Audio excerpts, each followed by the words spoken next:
Assalamualaikum warahmatullahi wabarakatuh. Bismillahirrahmanirrahim. Perkenalkan, nama saya Dimas Aldi Pratama dan teman saya Nur Hidayatus Sholihah. Kami dari kelas PAIF Universitas Islam Negeri Maulana Malik Ibrahim Malang.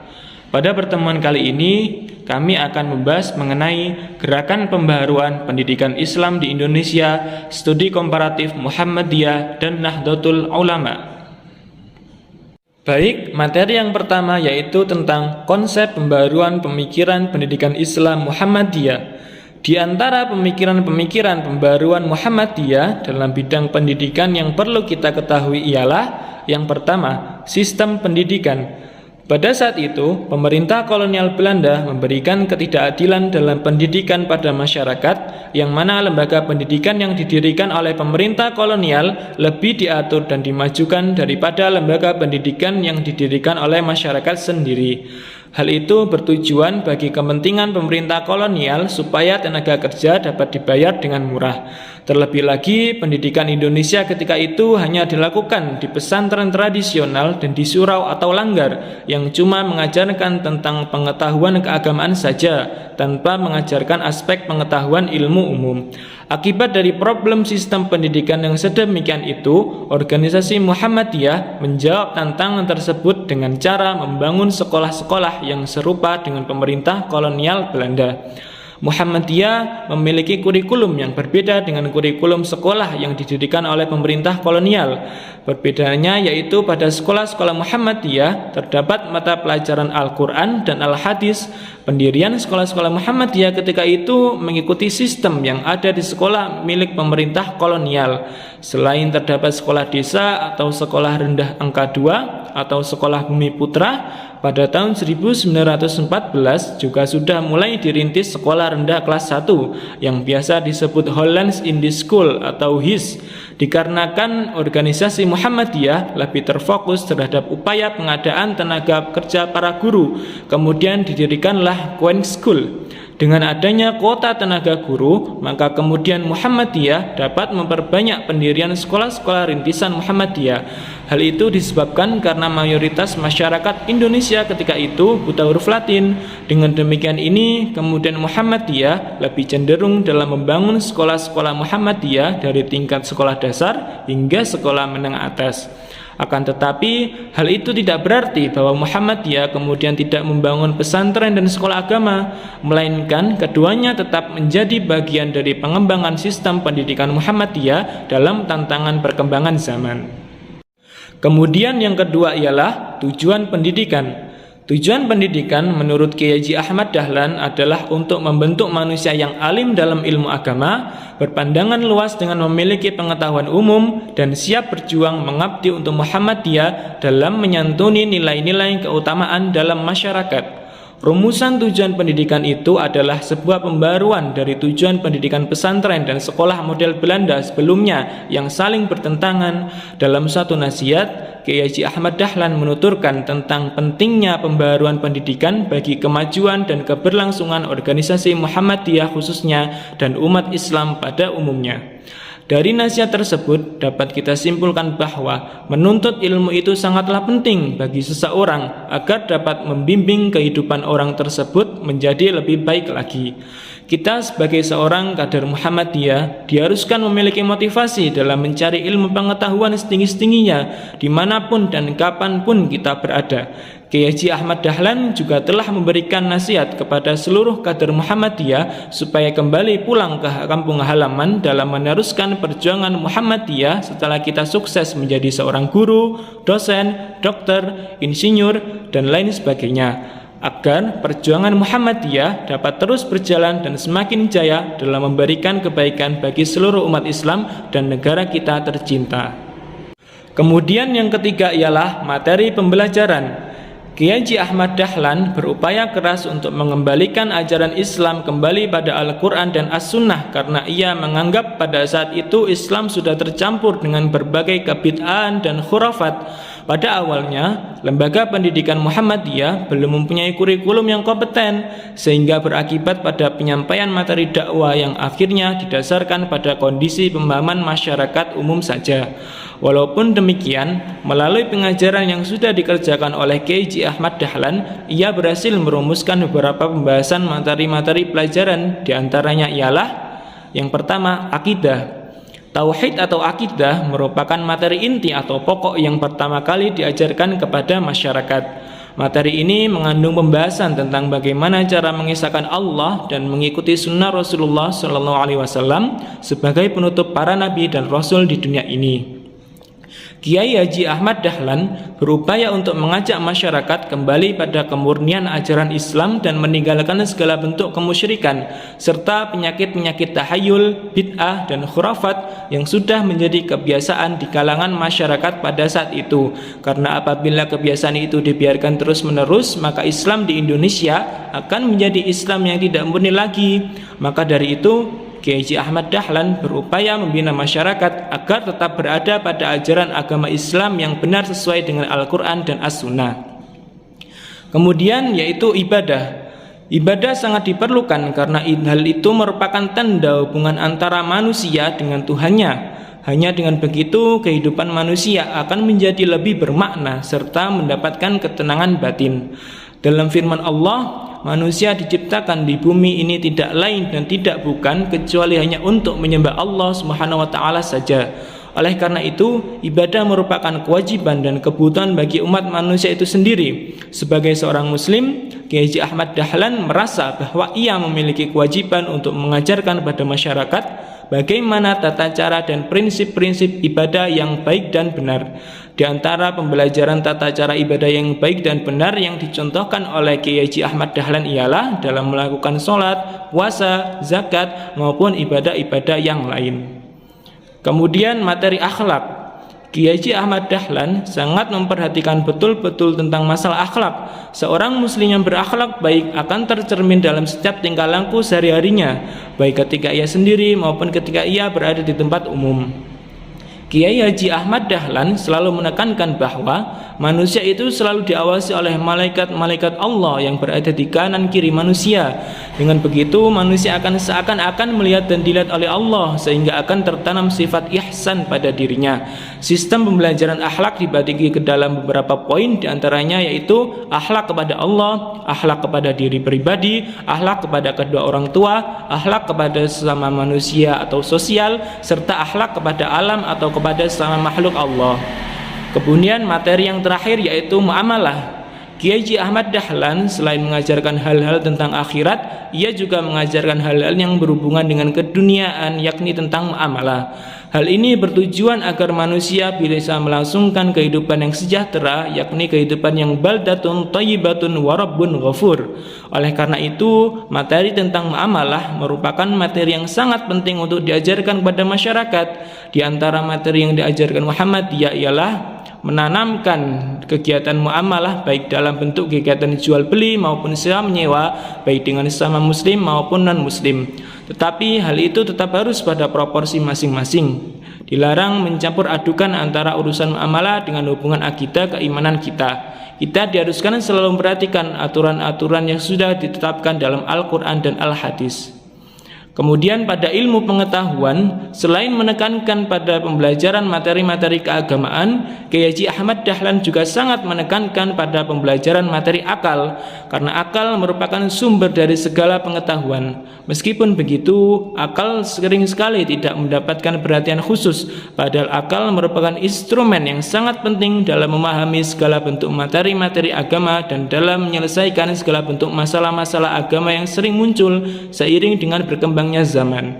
Di zaman yang semakin maju ini, masalah yang muncul menjadi semakin kompleks, tidak seperti zaman dulu, sehingga kehadiran akal sangatlah dibutuhkan dalam setiap langkah pengembalian solusi dalam setiap masalah. Oleh karena itu, dalam upaya mengembangkan akal, Kiai Haji Ahmad Dahlan menganjurkan agar di setiap lembaga-lembaga pendidikan diberikan pelajaran tambahan ilmu mantik. Seperti yang kita ketahui bahwa ilmu pengetahuan dan wahyu itu tidak bisa dipisahkan satu sama lain dan saling berhubungan, karena keduanya merupakan suatu hal yang bersumber langsung dari Allah Subhanahu wa taala.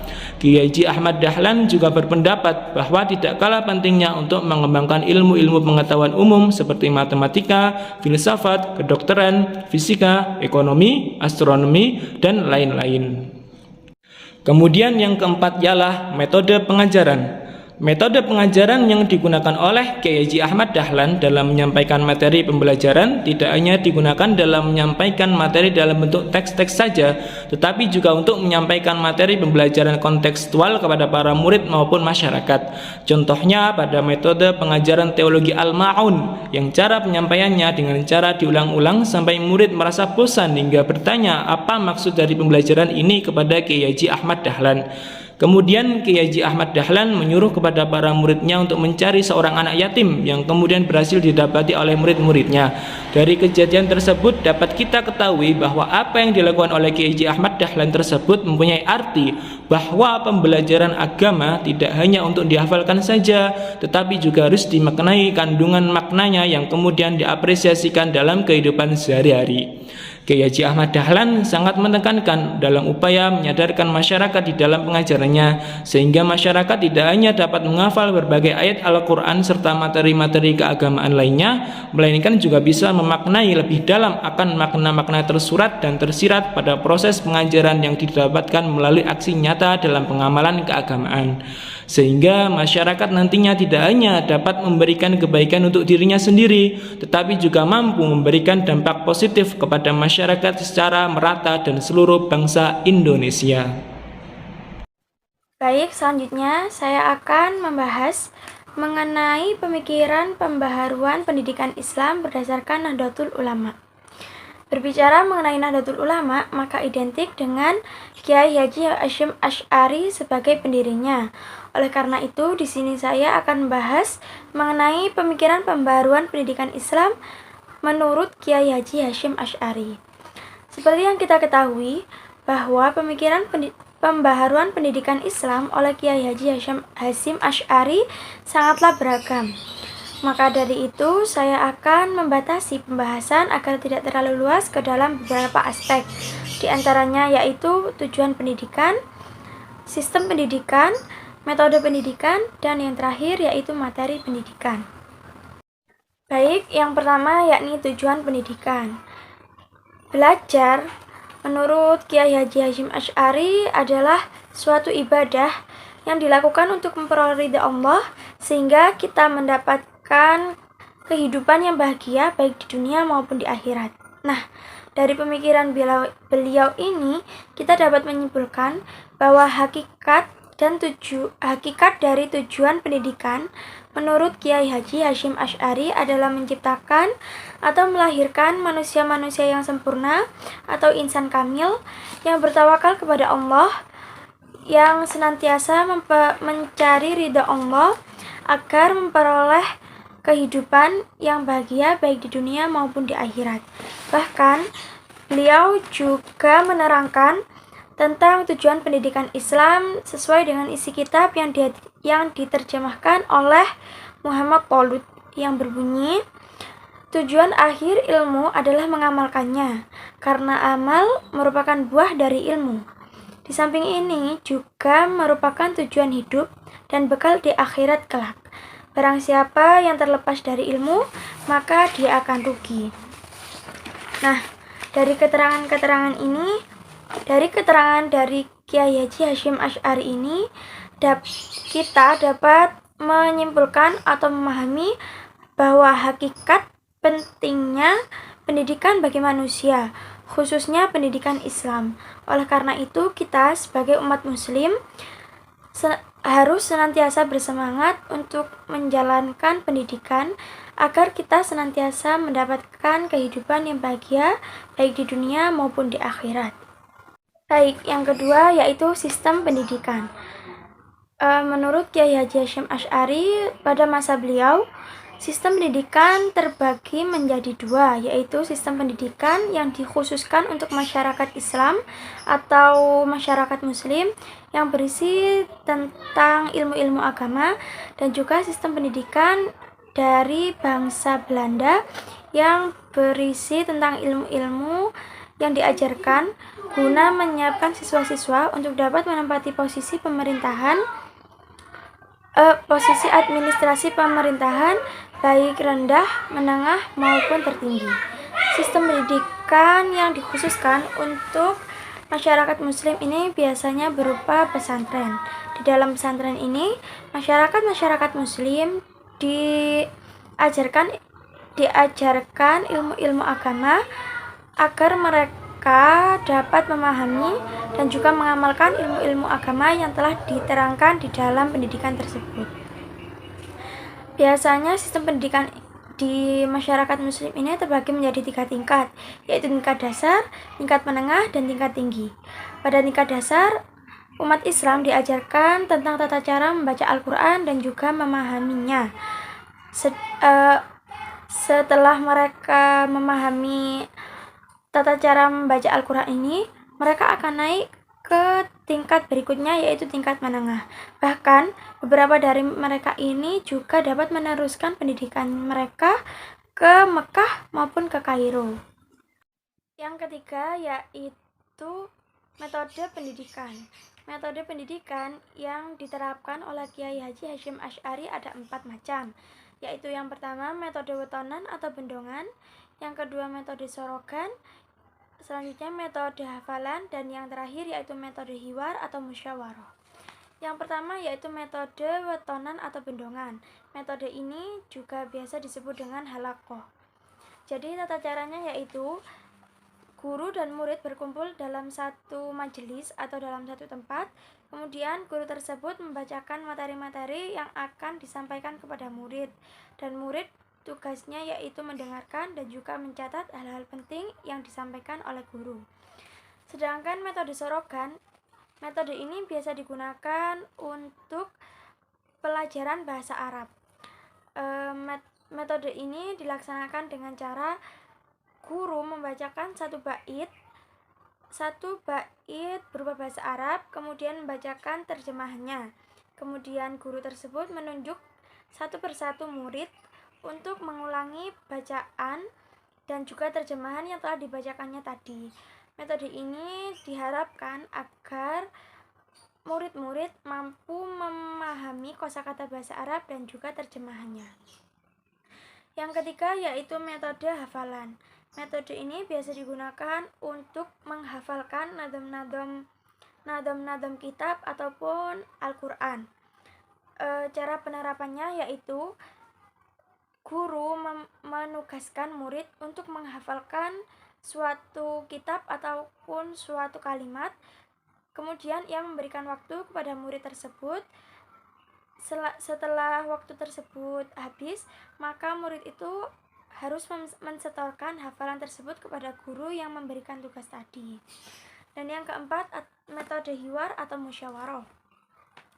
Metode ini hampir sama dengan metode diskusi. Bedanya, jika hiwar ini dilaksanakan dalam rangka memperdalam ilmu yang sedang dipelajari atau yang sudah dipelajari oleh para murid.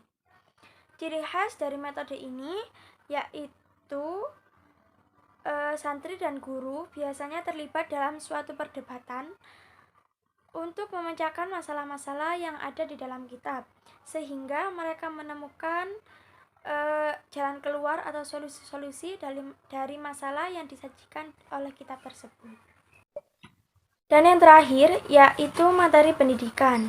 Menurut Kiai Haji Hasyim Asy'ari, materi pendidikan yang diajarkan di suatu lembaga pendidikan haruslah komprehensif.